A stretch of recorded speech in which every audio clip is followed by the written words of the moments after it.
नमस्कार विद्यार्थियों, जैसा कि आप लोगों को पता है कि संस्कृत व्याकरण पढ़ाया जा रहा है और संस्कृत व्याकरण के आधार पर पहली टॉपिक जो है वर्णमाला पढ़ाई गई ना।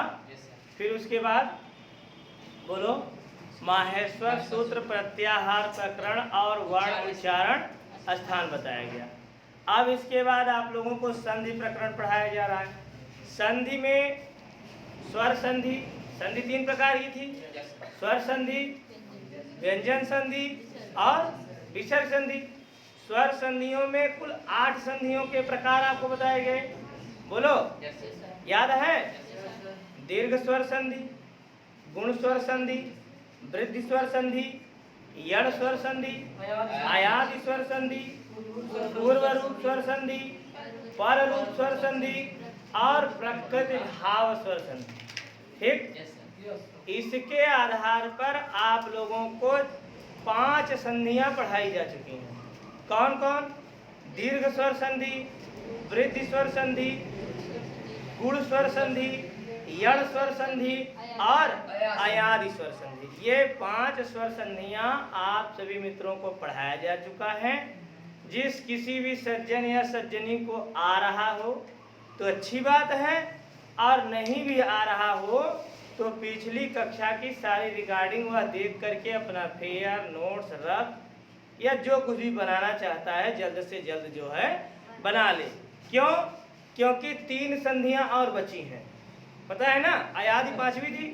आज आपको पूर्व रूप स्वर संधि, ये देखिए 6ठे नंबर का प्रकरण पढ़ाया जा रहा है।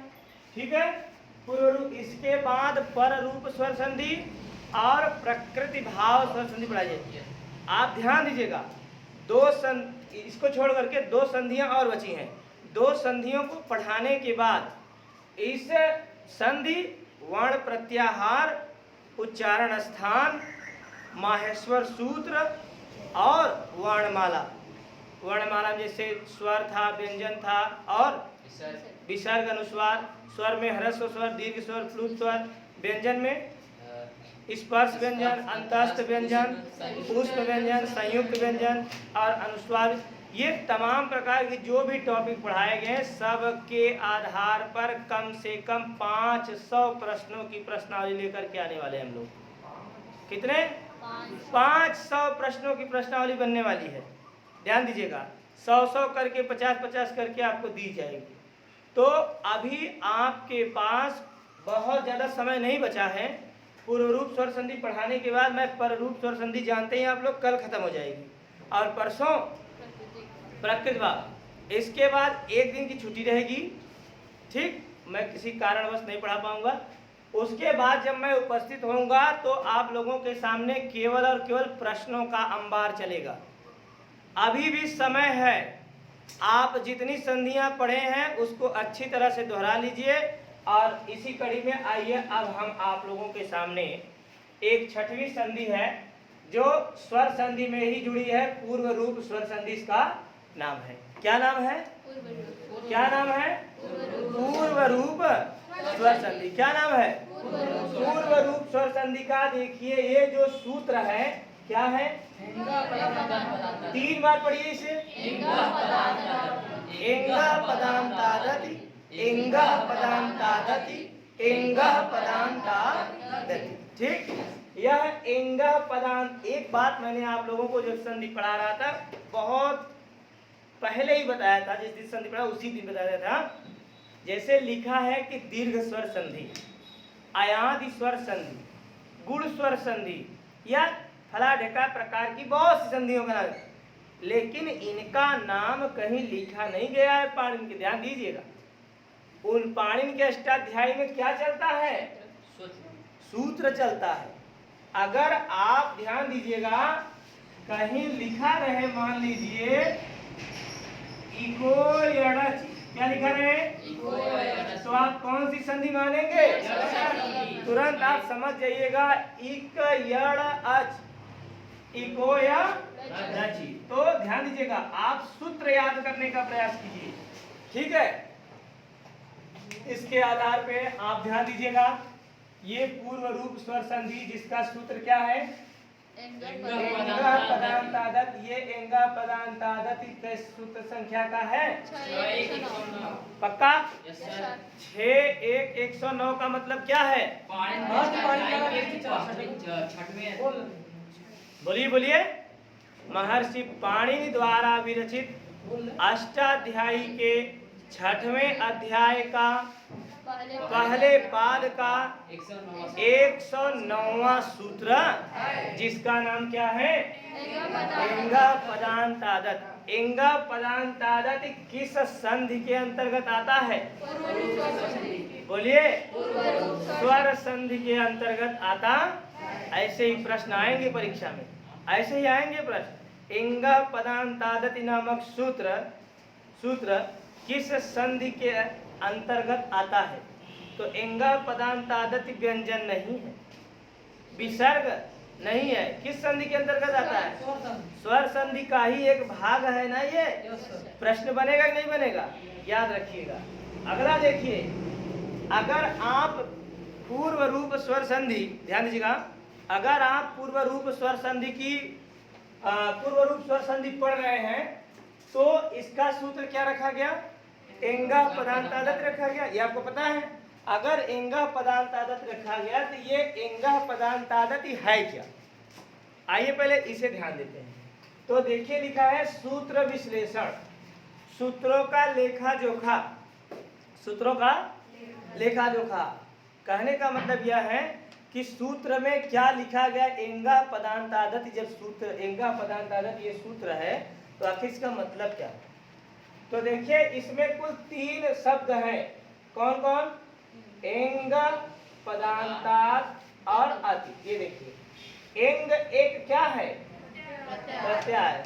जब अयुड़ रील रिक ए ओंग ऐ औच है वरट लड़ य मंगलम आदि पढ़ेंगे तो उसमें देखिए लिखा रहता है एंग।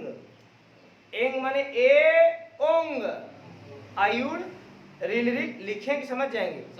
आयुड़ रील रिक, और तीसरे नंबर पे क्या है? ए ओंग। ये लिखा है ना? बोलिए। तो ए ओंग को अगर हम एंग प्रत्याहार बना दे रहे हैं तो पूछा जाएगा कि एंग प्रत्याहार के अंतर्गत आने वाले वर्ण लिखिए। तो हम जानते हैं जहां से पूछता है वहां से लिखना प्रारंभ करते हैं। तो ए हो गया, उसके बाद क्या आ रहा है? ओ आ रहा है, उसके बाद अंगा आ जा रहा है। इसका मतलब हम अपने स्टॉप तक पहुंच गए, अपने गंतव्य स्थान तक पहुंच गए। यही लिखा है ना?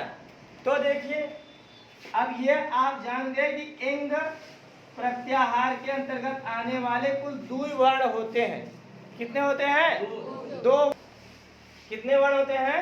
2 वर्ण। तो एंग पदांताद एंग प्रत्याहार के अंतर्गत आने वाले वर्ण ए और ओ। अब देखिए आगे क्या लिखा है कि एंग माने ए ओ हो गया, और पदांतात का मतलब होता है पद के अंत। पद के अंत में मतलब समझते हैं? बोलो बोलो। पद के अंत में मतलब शाबाश। किस शब्द के अंत में? पहले शब्द के अंत में अगर ए और ओ, ए आए यहाँ ओ आए, प्रथम शब्द के अंत में अगर ए ओ आ जाए, ठीक है। फिर उसके बाद देखिए परिभाषा में क्या लिखा है? अच्छा, अति माने ह्रस्व अ। अगर पद के अंत में ए ओ आ जाए और उसके बाद वाले अक्षर में क्या आ जाए? उसके बाद वाले शब्द में पहले क्या आ जाए? आ जाए। ये देखिए, ऐसे बन गया आपका ग्राफ। बना नहीं बना? बोलो जी। अब यही क्या बनेगा? अब यहाँ इसको जान लेते हैं। कह रहे हैं अगर पहले शब्द के अंतिम में ए ओ आ जाए, उसके बाद दूसरे वाले शब्द के पहले में अगर आ जाए तो ए और ओ का क्या होगा? ये देखिए, परिभाषा बताया जा रहा है कि जब पद के पदांत माने पद के अंत में, पद के अंत में माने शब्द के अंत में, किस शब्द के अंत में? पूर्व रूप स्वर संधि यह कहता है कि क्या हुआ? पूर्व रूप स्वर संधि यह कहता है जब पहले शब्द के अंत में 2 ही स्वर आए। कौन कौन? ए और। सुभाष समझ नहीं आ रहा क्या? आर। जब पहले शब्द के अंत में ए और ओ आ जाए, ए आए चाहे ओ आए, उसके बाद अगर अ आ जाए, क्या आ जाए, आ जाए, तो ए या ओ जो है अपना स्थान छोड़ देता है, माने अपना रूप क्या करता है, छोड़ दे। देखिए लिखा है जब पद के अंत में ए या ओ के बाद ह्रस्व अ आए तो अ को पूर्ण रूप हो जाता है, ध्यान देना, पूर्व रूप हो जाता है, माने अ का क्या हो जाता है, ये ऐसे भी आप समझ सकते हैं, अ का क्या हो जाता है, अवग्रह। इस ये भी अ है, ये क्या है, अ है, लेकिन इसको हम अ नहीं कहते, इसका नाम क्या है भैया, अवग्रह। आगे देखिए लिखा होगा। अब पूर्व रूप का मतलब क्या होता है ये भी जान लीजिए, अपने रूप को छोड़कर पूर्ण वर्ण जैसा हो जाना, पूर्व वर्ण जैसा हो जाना क्या कहलाता है, पूर्व रूप। अर्थात अ वर्ण ए और ओ में जाकर के मिल जाएगा। देखिए कैसे, अच्छा जान, इसको पहले से जान लेते हैं। अ वर्ण ए या ओ में जाकर मिल जाएगा और ह्रस्व अ की जगह अवग्रह क्या हो जाएगा, ये देखिए ड वाला अ हो जाएगा। जैसे देखिए यहाँ पर आप लोग लिखे क्या, ए के बाद अ बराबर, ये देखिए अवग्रह वाला अ बन रहा है पहले शब्द के अंत। जैसे देखिए हरे धन अव है, ये सूत्र क्या बोलते हैं, एग्जाम्पल है, ये उदाहरण देखिए कहा जाए हरे धन अव, इसी का हमें क्या बनाना है, संधि बनाना है। तो हरे धन अव हो गया, अब देखिए संधि विच्छेद हो गया ये। अब हर जब करेंगे तो यहाँ पे ए की मात्रा यहाँ निकल गई और ये अव हो गया, तो हर ए हो गया। लेकिन कह रहे हैं अगर पहले शब्द के अंत में ए के बाद अगर ह्रस्व अ आए तो ध्यान दीजिएगा, ये अ दूसरे शब्द का पहला वाला अ अपना रूप छोड़ करके अवग्रह वाले अ में जा करके मिल जाता है। अर्थात ये अ अपना रूप छोड़ देता है और ये अ अवग्रह बन जाता है। तो ये देखिए, ये क्या बोलते हैं, ये हरे हो गया, हरे हो गया और इधर अव हो गया, और दोनों जोड़ देंगे तो अब यहाँ हरे अव नहीं पढ़ेंगे, अब यहाँ पर हम लोग पढ़ेंगे हरेव। क्या पढ़ेंगे, हरेव। समझ में आया, ये ग्राफ समझ में आया नहीं। अब आइए देखिए रमे धन अत्र, रमे धन अत्र माने रम और ए निकाल ले, इधर अत्र हो गया, फिर रम ए हो गया, ए के बाद कोई, ए के बाद देखिए, ए के बाद दूसरे शब्द के पहले क्या आया, अ आया। तो अगर ए के बाद दूसरे शब्द के पहले में अ आ रहा है तो अ अपना रूप छोड़ करके अवग्रह में तब्दील हो जाता है। आप ऐसे भी समझ सकते हैं अ बराबर ये अवग्रह, समझ में आया, ये उसी रूप में रहेगा। तो ये रमे हो गया, ध्यान दीजिएगा, ये इतना जोड़ दिए जब तो क्या बन गया, रमे, और इधर अवग्रह वाला अ और क्या हो गया, त्र हो गया। अब सबको जोड़ देंगे, रमेत्र। समझ में आया लक्की, समझ में आया ना सबको। अब आगे देखिए, दो और देख लीजिए, आपका ये पूर्व रूप स्वर संधि खत्म हो जाएगा। सरल था। पूर्व रूप स्वर संधि में आपको कुछ नहीं रखना पड़ना है, सिर्फ इतना ध्यान देना है भैया। क्या ध्यान देना है बताइए, जब पहले शब्द के अंत में, बोलो, जब पहले शब्द के अंत में ए या ओ आए ना, ए या ओ आए, उसके बाद दूसरे शब्द का पहला अक्षर अगर ह्रस्व अ हो तो वह ह्रस्व अ अपना रूप छोड़ करके अवग्रह वाले अ में मिल जाता, अवग्रह वाला अ बन जाता है। उसे ही क्या कहते हैं, पूर्व रूप स्वर संधि कहते हैं। समझ आया। ओ के बाद अगर अ हो तो क्या बन जाता है, यही होता है ना, बोलो। आप देखो, जैसे कोई एग्जाम्पल आप बताइए। कॉपी, अरे भाई, कोधनापी, हाँ ये भी हो सकता है, कोधन। चलिए अच्छा पहले यही बता देते हैं, कोधन अपी। अब ये देखिए आधा क हो गया, इधर बचा क्या, ओ, और इधर क्या हो गया, अपी ना।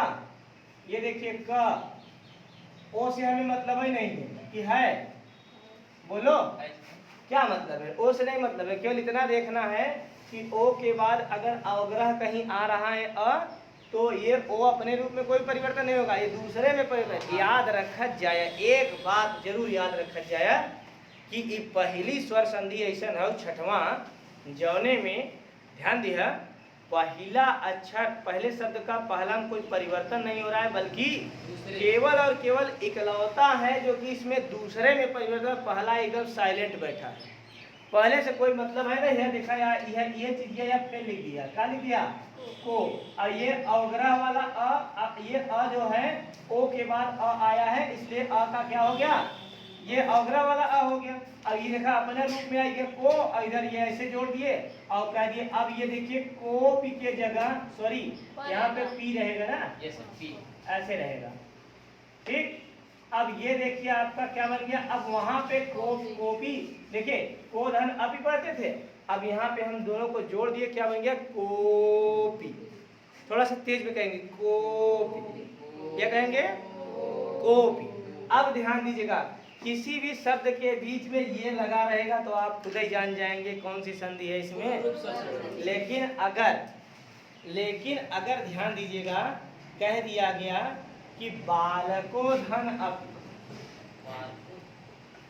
क्या लिखा है बालको धन अपि। अब देखिए, चाहे जितना बड़ा शब्द है उससे नहीं मतलब है, अंतिम वाले को देखेंगे, यहाँ पे ओ हो गया और यहाँ पे अपी हो गया। इतना समझ में आया नहीं? बालक का क हलंत करके इसका ओ बाहर खींच लिए, बोलो।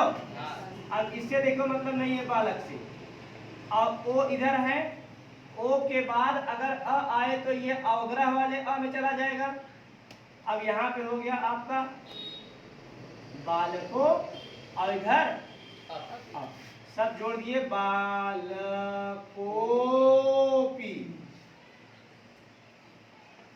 समझ आया, बालकोपी। अब ऐसे आप लोग सब लगा लीजिए, जैसे देखिए लिखा है रमे धन अत्र, लिखो रमे धन अत्र, देखिए ये भी बन जाएगा र महलन, और यहाँ पे ए हो गया, और इधर आपका क्या हो गया अत्र, र म ए, और ये अवग्रह वाला अत्र, ये हो गया आपका रमे, और ये हो गया अत्र, जोड़ दिए रमेत्र। बना नहीं बना? बन गया ना। अब एक दो ठोआ बना लेते हैं जल्दी जल्दी। शिवोधन अर्च, ये देखिए शिवोधन अर्च।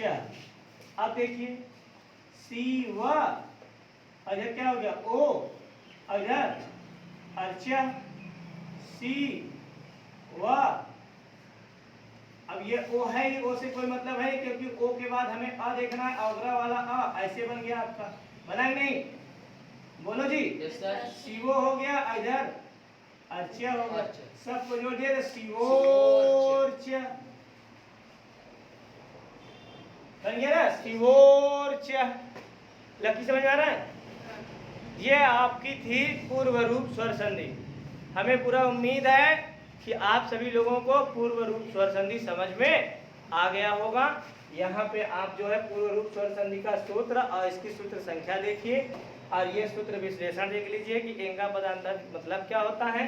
फिर एंगा पदांतर बोले तो पूर्व रूप स्वर संधि की परिभाषा पढ़ लीजिए अच्छे से। जब पद के अंत में ए ओ के बाद अगर अवग्रह अ आ जाए तो ए ओ से कोई मतलब नहीं, बल्कि आ का क्या हो जाता है अवग्रह हो जाता है, और बाकी उसको पीछे वाले पद को ले जाकर के उसी में जोड़ देते हैं। और फिर पूर्व रूप का मतलब क्या होता है, अपने रूप को छोड़ करके पूर्व वर्ण जैसा हो जाना ही पूर्व रूप कहलाता है।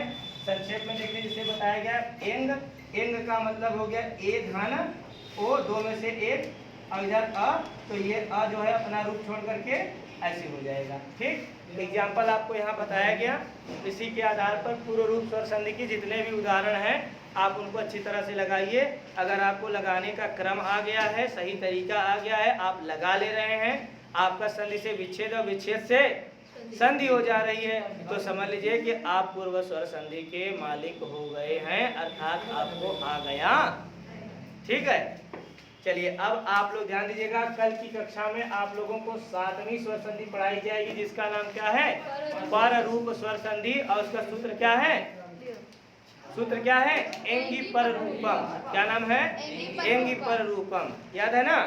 आज आप लोग इसके पढ़ लीजिएगा अच्छी तरह से। ठीक, तब तक के लिए आप सभी मित्रों को धन्यवाद।